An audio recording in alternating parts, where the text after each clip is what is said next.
Is it possible that a 16th century Carmelite nun discovered the most powerful secret to transform communion from a routine ritual into an experience that literally opens the heavens? Saint Teresa of Jesus, doctor of the Church and master of the soul, lived something so extraordinary during the reception of the Eucharist that it forever changed her relationship with God.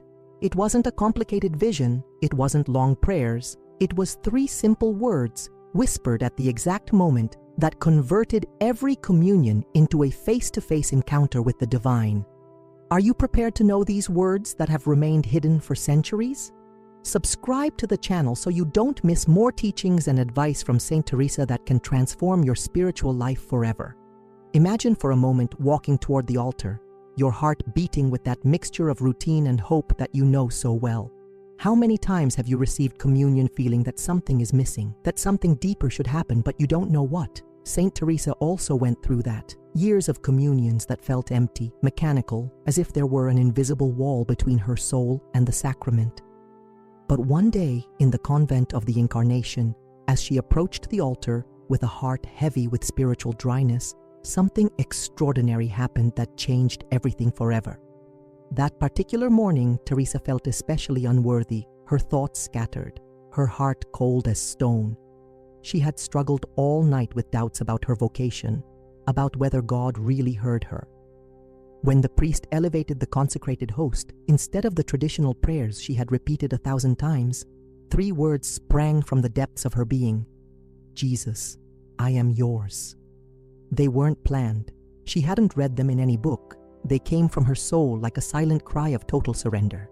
And in that instant, heaven opened in such a real way that Teresa felt as if she had been transported to another dimension of existence. What happened next changed not only that communion, but all the communions for the rest of her life. Teresa described that experience as if Jesus himself had responded to her words with a presence so tangible that her entire being trembled with love. It wasn't imagination. It wasn't passing emotion. It was a real encounter with the living person of Christ that marked her forever. And the most extraordinary thing is that she discovered that every time she repeated those 3 words with the same total sincerity, the same miracle was repeated. Have you ever wondered what would happen if you also pronounced those words with your heart completely open? After that first transformative experience, Saint Teresa began to understand that she had stumbled upon something much greater than a simple prayer. Jesus, I am yours, were not just words. They were a master key that opened spiritual dimensions that most souls never experience. But Teresa, with the brutal honesty that characterized her, also discovered something disturbing. These words only worked when they came from a truly surrendered heart, not when repeated as a magic formula. Are you willing to examine the real state of your heart before pronouncing these sacred words? In the days following her first experience, Teresa tried to repeat the phenomenon, but encountered a harsh reality.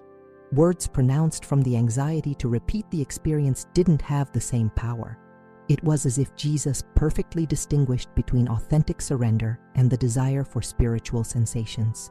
Teresa wrote in her diary, I understood that he doesn't seek our words. He seeks our naked heart, without reservations, without conditions.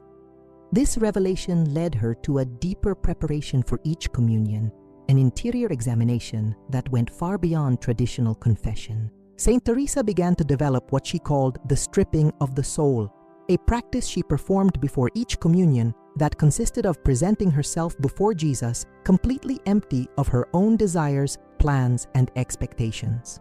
I don't come to ask you for anything. I don't come to demand anything from you. I come only to be yours, she repeated silently as she approached the altar. This attitude of total emptying was what prepared the ground for the 3 sacred words to have their complete power. Have you ever tried approaching communion without a personal agenda, only with the desire to belong completely to Him?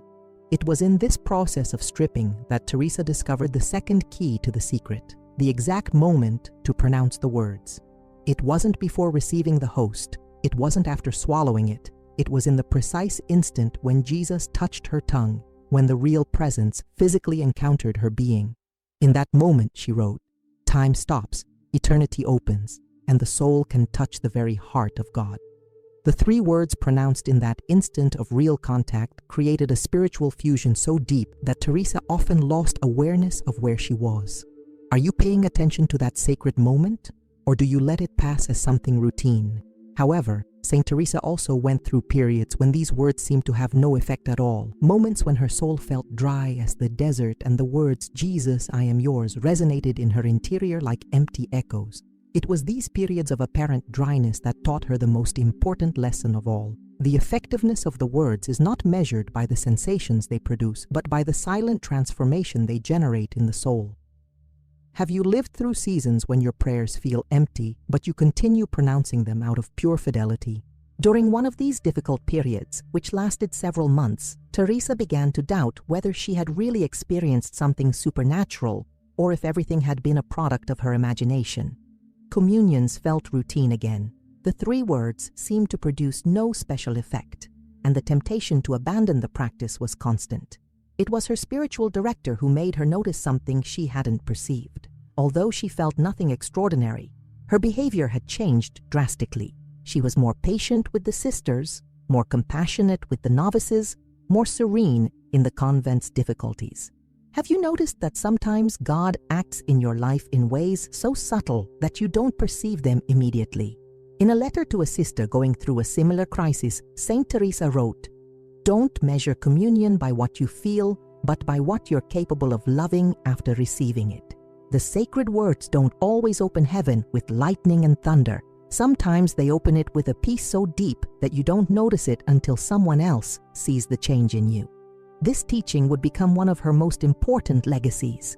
True spiritual transformation isn't always felt, but it's always lived in daily relationships. Are you willing to trust in the power of these words even when you feel nothing special? If these words are touching something deep in your heart, demonstrate it right now. Write in the comments, "Saint Teresa, teach me to surrender completely in every communion," and subscribe to this channel to continue discovering the deepest spiritual secrets of the great saints. Your testimony might be exactly what another soul needs to read to not give up in their search for God. Saint Teresa discovered that there were invisible obstacles that block the power of the 3 sacred words, barriers of the soul that we often don't even perceive, but that act like walls between us and the full experience of communion. The most subtle and dangerous of all was what she called the divided heart, approaching Jesus in the Eucharist, while a part of the soul remained clinging to resentments, personal ambitions, or secret fears. Have you honestly examined whether there are areas of your life that you're not willing to surrender completely to God? The first obstacle Teresa identified was the lack of forgiveness, not only toward others, but toward oneself. "Impossible to pronounce 'I am yours' with sincerity," she wrote, "while the heart keeps chains of bitterness toward someone, or while the soul punishes itself for sins that God has already forgiven." Teresa spent years struggling against the tendency to punish herself for past imperfections, until she understood that self-compassion was as necessary as forgiveness toward others for the sacred words to flow with total freedom. Is there someone you need to forgive, including yourself, to approach communion with a completely free heart? The second obstacle was more subtle but equally destructive: specific expectations about how God's presence should manifest.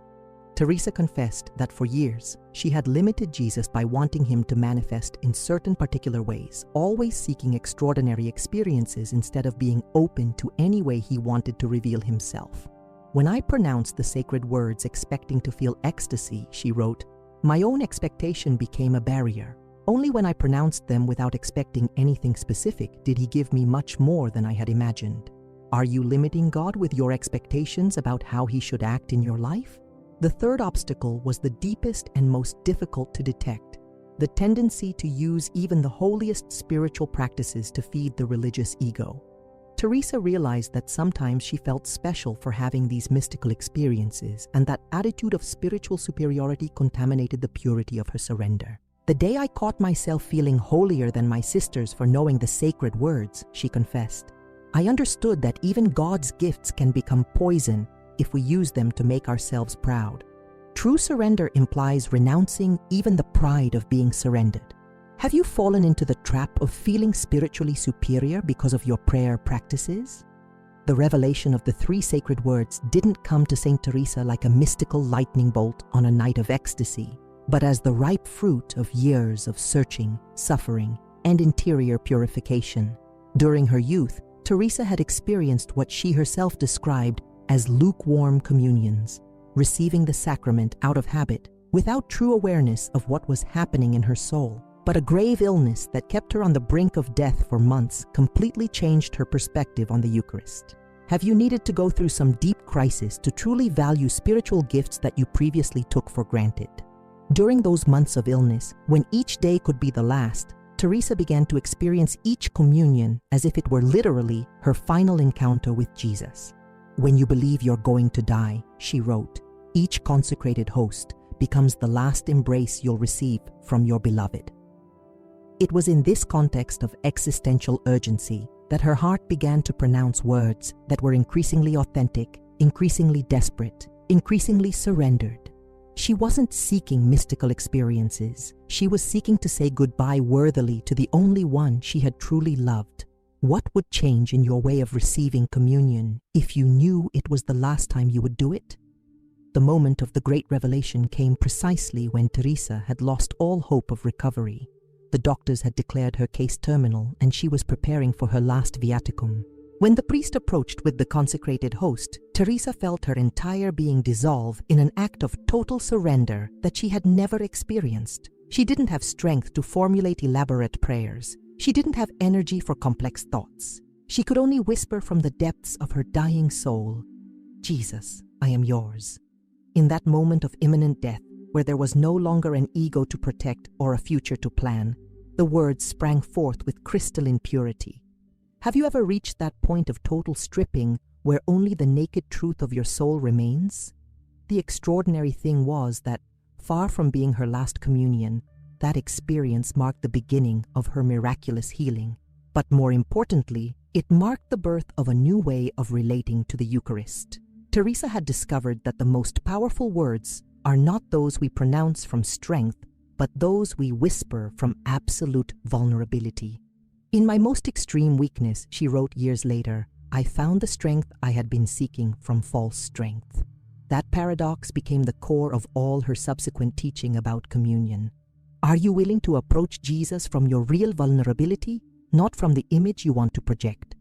The months following her healing were for Saint Teresa a spiritual laboratory where she experienced the concrete fruits of pronouncing the three sacred words during each communion. The first change she noticed wasn't in her mystical experiences, but in something much more practical, her capacity to bear the contradictions and difficulties of the convent without losing interior peace. The same situations that previously irritated her deeply, she now navigated with a serenity that surprised even herself. Have you noticed how authentic spiritual practices are reflected first in your capacity to love the difficult people in your environment? Saint Teresa began to meticulously document the effects of her practice, not out of spiritual vanity, but because she intuited that she had discovered something that should be shared with other thirsty souls. She observed that on days when she pronounced the words, Jesus, I am yours, with particular sincerity, her capacity for discernment sharpened extraordinarily. She could perceive with meridian clarity which thoughts came from God, which from her own mind, and which were suggestions from the spiritual enemy. It was as if the sacred words cleaned the lenses of her soul, allowing her to see spiritual reality with a sharpness she didn't previously possess. Have you noticed that total surrender to God actually increases your freedom and interior clarity? But perhaps the most surprising fruit was the development of what Teresa called supernatural compassion. After each communion lived with the three sacred words, she found in her heart a capacity for love toward the most difficult sisters that definitely didn't proceed from her natural human resources. I discovered, she wrote, that when I surrender completely to Jesus in the Eucharist, He lends me His own heart to love with His love those whom I couldn't love with mine. This experience convinced her that true communion is not only an intimate encounter with God, but a transfusion of divine love that must then be poured out over the entire community. Have you experienced that expansion of the heart that allows you to love beyond your natural capacities? The deepest growth came in her understanding of contemplative prayer. Teresa discovered that after communions lived with total surrender, her capacity to remain in loving silence before God multiplied exponentially. The hours of prayer that previously felt laborious and full of distractions now flowed like intimate conversations with a present friend. The 3 words pronounced in communion, she noted in her diary, open a channel that remains active throughout the day, as if I had established a direct line to heaven that is no longer interrupted. Are you allowing the grace received in communion to extend and transform the rest of your day? Saint Teresa understood that communion was not simply a moment within the Mass, but a mystical portal that connects 2 dimensions of reality, the visible and the invisible, the temporal and the eternal, the human and the divine. When Jesus touches my tongue, she wrote with amazement that she never lost despite years of experience, it's not only his glorified body that I receive, it's his own capacity to love, to forgive, to transform impossible realities. The 3 sacred words pronounced in this moment of real contact created what she described as a fusion of wills, where it was no longer clear where her desire ended and Christ's began. Have you reflected deeply on the incomprehensible miracle that happens every time you receive the Eucharist? In her most intimate writings, Teresa tried to describe the indescribable. What exactly happened in her interior when the words, "Jesus, I am yours," met the real presence of Christ in the consecrated host? It's as if my soul were a dark room, she explained, and suddenly someone lit not just a candle, but the sun itself. Everything that was previously confused becomes clear. Everything that previously hurt finds healing. Everything that previously seemed impossible is revealed as feasible.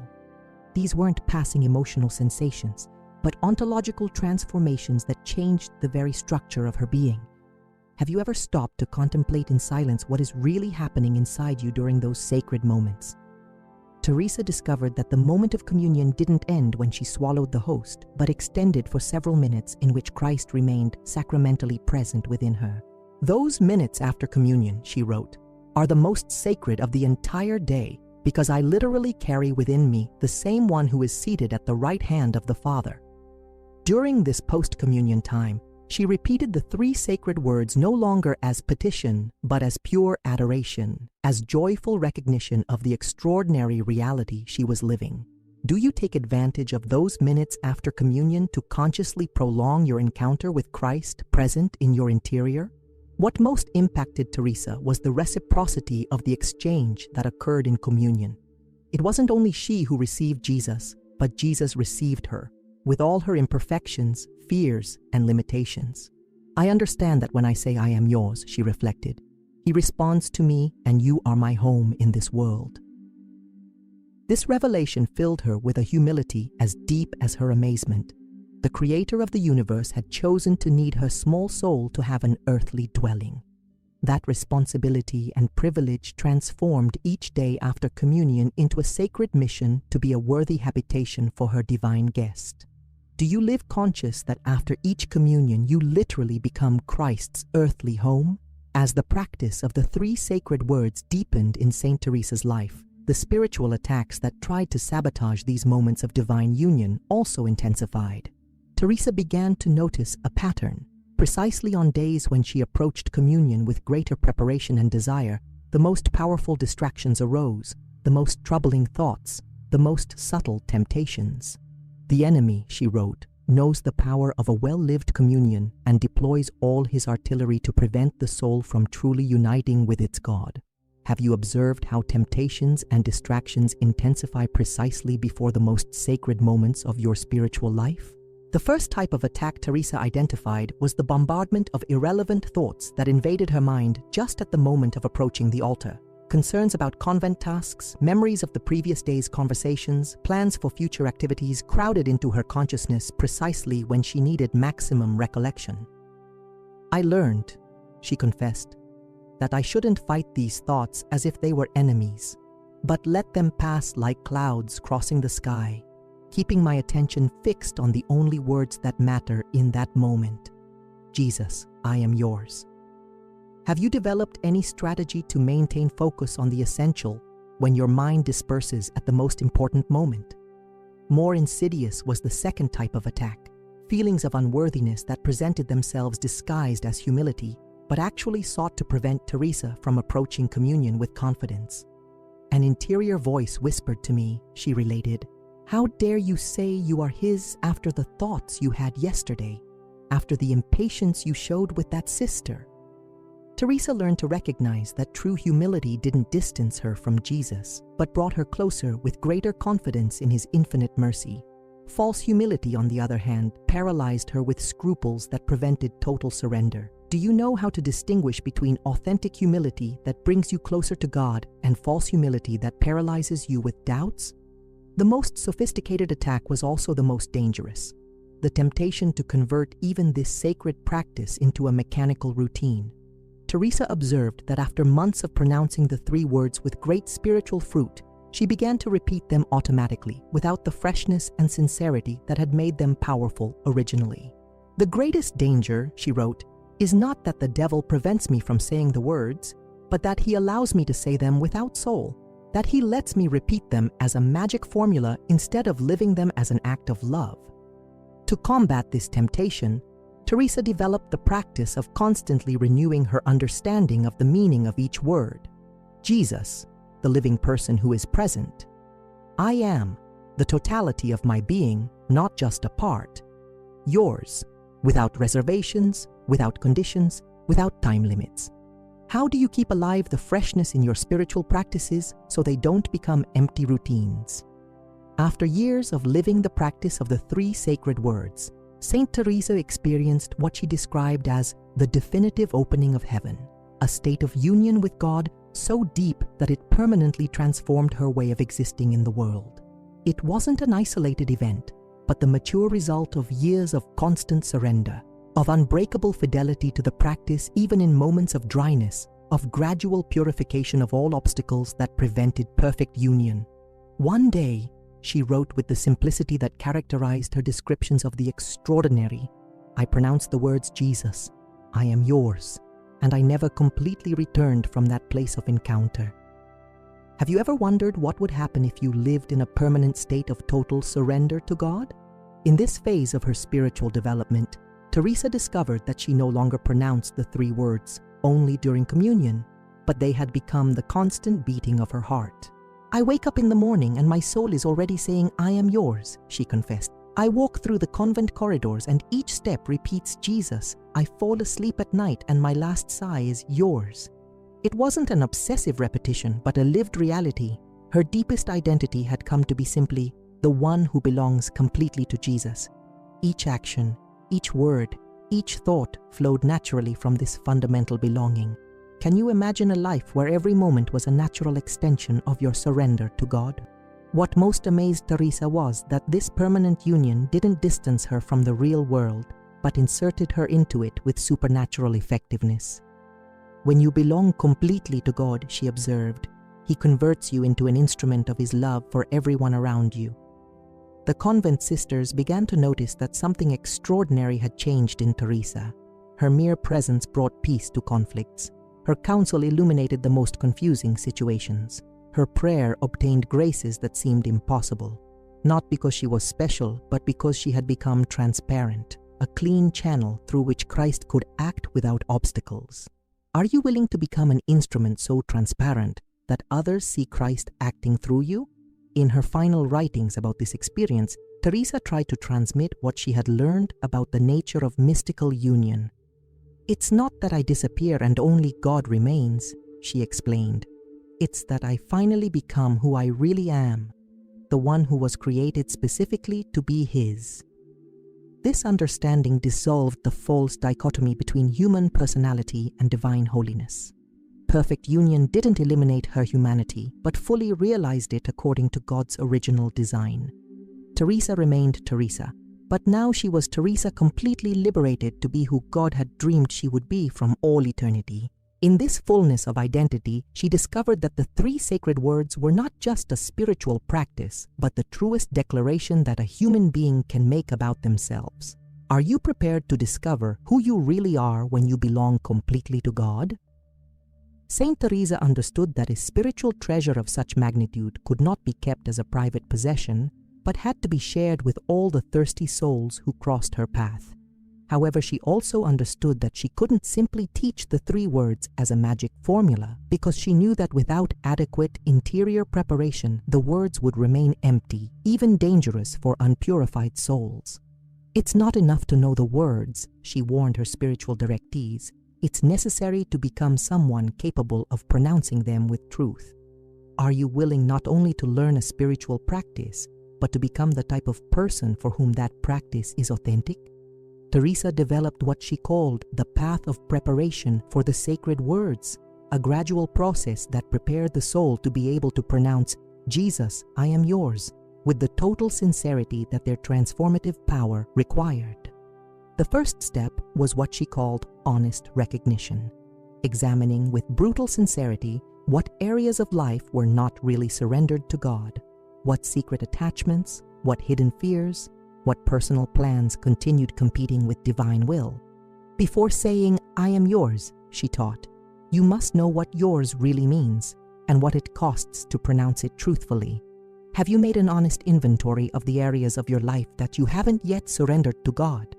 The second step was what Teresa called the practice of small surrenders, a daily training in letting go of control in little things as preparation for the great surrender of communion.